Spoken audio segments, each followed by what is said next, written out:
আজি অনুষ্ঠানটি ৰূপায়ণ কৰা হ'ব। ৰাতিপুৱা পাতৰ প্ৰসংগৰ পৰা বন্তি প্ৰজ্বলন, শৰাই অৰ্পণ এনেধৰণৰ বিভিন্ন কাৰ্যসূচীৰে আহি এতিয়া আমি বৃক্ষৰোপণ কাৰ্যসূচী আমি সমাপন কৰা হ'ল। সেয়েহে আমি বৃক্ষৰোপক মহোদয়ক আমি দৰং জিলাৰ এজন জ্যেষ্ঠ বৈষ্ণৱক আমি আহ্বান জনাইছিলোঁ। সেয়েহে তেখেতক আমি এনেধৰণৰ বিভিন্ন কাৰ্যসূচীৰে আহি এতিয়া আমি বৃক্ষৰোপণ কাৰ্যসূচী আমি সমাপন কৰা হ'ল। সেয়েহে আমি বৃক্ষৰোপক মহোদয়ক আমি দৰং জিলাৰ এজন জ্যেষ্ঠ বৈষ্ণৱক আমি আহ্বান জনাইছিলোঁ। সেয়েহে তেখেতক আমি দুআষাৰ ক'বৰ কাৰণে সেৱাৰে আহ্বান জনাইছোঁ। কৃষ্ণ। তাতে ক'ব দিম বুলি ভাবিছিলোঁ। জয় শ্ৰীমন্ত শংকৰ গুৰু, জয় শ্ৰেষ্ঠ বৈষ্ণৱ হওক। আজি আমি এই ভাদমহীয়া কাৰ্যসূচীৰ ভাগৱত পাঠৰ কাৰ্যসূচীৰ আজি অন্তিম দিন। আজি ইয়াতে এটা বৃক্ষৰোপণ কৰা হ'ল। বৃক্ষৰ অৰ্থ হ'ল কি পৃথিৱীত সৃষ্টি। আজিলৈকে আজি শেষ সামৰণি অনুষ্ঠান আমি ভাগৱত পাঠ অনুষ্ঠিত কৰা হৈছে। এই ভাগৱত পাঠৰ অনুষ্ঠানটিত আমাৰ সুদূৰ নগাঁও জিলাৰ পৰা গুৰুজন মহাপুৰুষীয়া বৈষ্ণৱ সমাজৰ গুৰুজন আহিছে।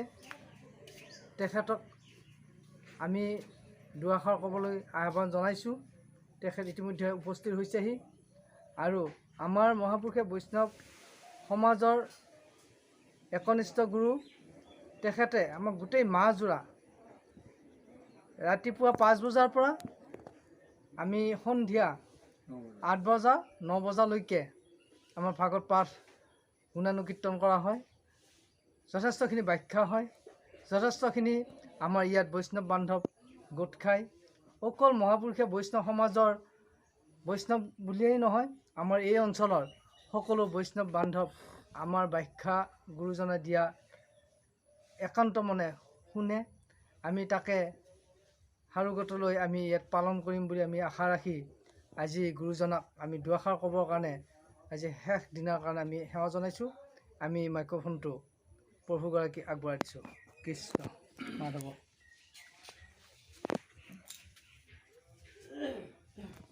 জয় জয়তে অসম মহাপুৰুষীয়া বৈষ্ণৱ সমাজৰ সমস্ত গুৰু বৈষ্ণৱ আই মাতৃসৱ সকলোকে মই শ্ৰদ্ধাৰে সোঁৱৰোঁ। তাৰাসৱৰ অনুগ্ৰহত মই সুদূৰ নগাঁও জিলাৰ পৰা তেওঁলোকৰ আহ্বান ক্ৰমে আহি গণকবাৰী সত্ৰত আজি 1 মাহজোৰা ভাগৱত পাঠ কৰিছোঁ। আৰু এই সত্ৰত যিসকল বৈষ্ণৱ আছে বা যিসকল বৈষ্ণৱ সত্ৰতেই ওতঃপ্ৰোতভাৱে জড়িত আছে, তেওঁলোকৰ অশেষ চেষ্টা আৰু তেওঁলোকৰ যিবিলাক কৰণীয়, তেওঁলোকে যেনেকৈ ভাৱে বৈষ্ণৱসকলক শুশ্ৰূষা কৰিছে, ভাগৱত পাঠৰ কাৰণে যিবিলাক ব্যৱস্থা কৰিছে, তেওঁলোকে নিজৰ ঘৰ দুৱাৰ তিৰোতা ল'ৰা ছোৱালী সকলোবিলাক ত্যাগ কৰি এই সত্ৰতেই অনুগত্যভাৱে তেওঁলোকে যি পালন কৰি আহিলে, তাকে দেখি মই বৰ আচৰিত হৈছোঁ যে এওঁলোকৰ এনেকুৱা কৰ্মৰ প্ৰতি আগ্ৰহ আৰু ব্যগ্ৰহ দেখি মই সঁচাকৈ সন্তুষ্ট হৈছোঁ। আৰু আজি 1 মাহজোৰা ভাগৱত পাঠৰ পৰা তেওঁলোকে কি বুজিলে মই নাজানো। মই নিশ্চয় বুজি পাইছোঁ তেওঁলোক একোজন ভাগৱত স্বৰূপ পুৰুষ হোৱাৰ আশা তেওঁলোকৰ মুখত দেখা যায়। প্ৰকৃততে ভকত মহাভাগৱত হয়, ভকতকহে মহাভাগৱত বুলি বিভিন্ন শাস্ত্ৰই আখ্যা দাঙি ধৰিছে। ভকত বিনে ভাগৱতৰ কোনো ব্যৱস্থা নাই।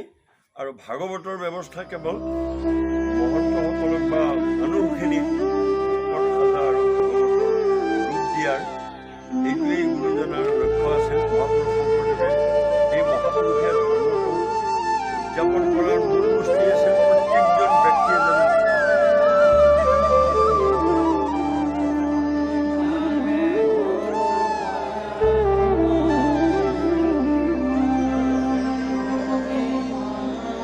ক্ষীৰতে থাপিলো শংকৰ শিৰোমণি, কণ্ঠতে থাপিলো নাম হৃদয়ত থাপিলো দুয়োজনা গুৰু যেতিয়াই বিচাৰো পাম ও ৰাম ৰাম গুৰু আমাৰ প্ৰাণৰে প্ৰাণ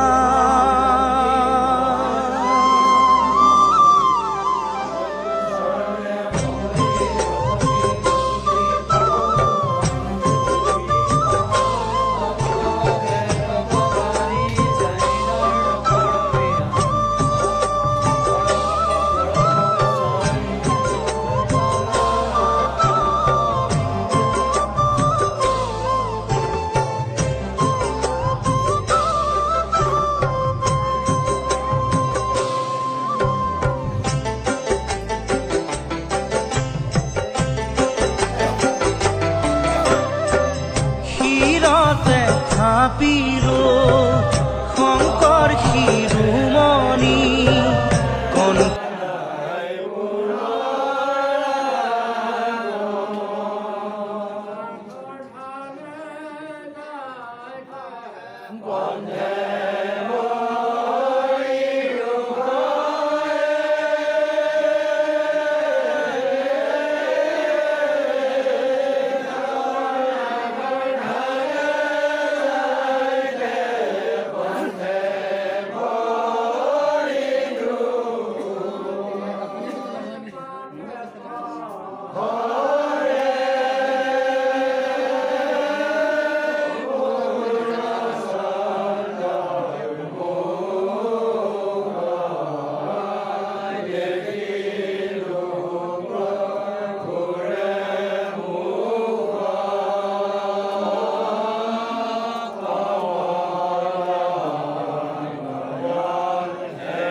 চাউণ্ডটো দিব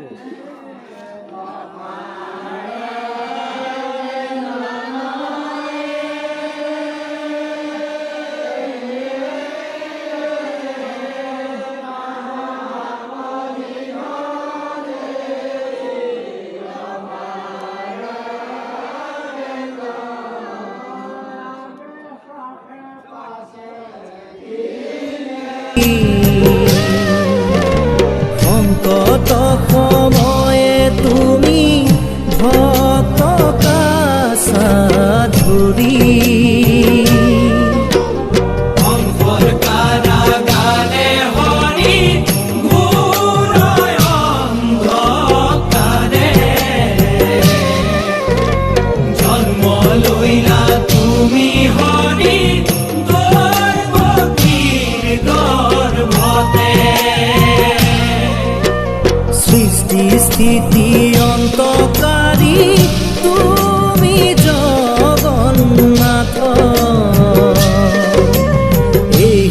সংসাৰত তুমি বিনে নাহি আন।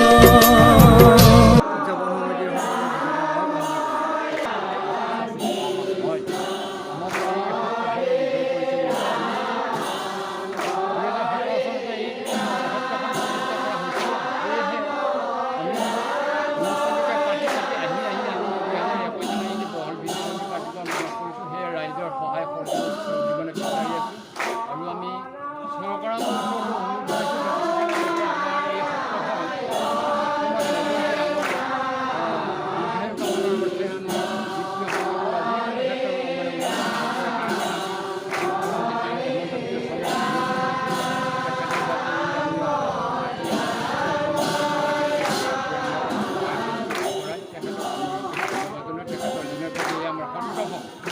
যাপন জীবিকা কৰিবলৈ আশা ৰাখি আমি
Govinda